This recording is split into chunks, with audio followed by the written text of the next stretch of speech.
Welcome to my channel. In this video we're going to quickly go over what my channel is about. As you can already see, it's about artificial intelligence, but that is pretty broad. So we're going to narrow it down to machine learning, but that is also broad. So we're going to break it down into three different categories: supervised learning, reinforcement learning, and unsupervised learning. We'll be focusing on all three of these. It's also important to note that there's a couple others that we may get into, such as semi-supervised learning and some other hybrids, but we will mainly be focusing on these three.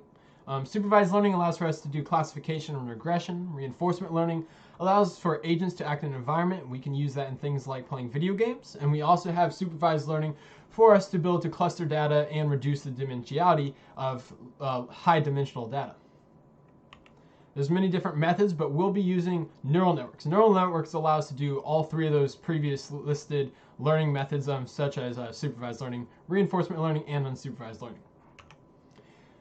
There's many different software and programming languages and libraries to do all these things. We'll be using most of the ones you can see here. One to point out is PAI-Utils. That is a package I wrote myself, and it's still being developed, so if you find any errors, definitely report them. And PAI-Utils is built on TensorFlow. It uses TensorFlow Keras, and it's written in Python, of course. And that allows us to do neural networks and different machine learning tasks easier. Okay, so that's what my channel is going to be about. Hopefully I'll see you in the next video. Goodbye.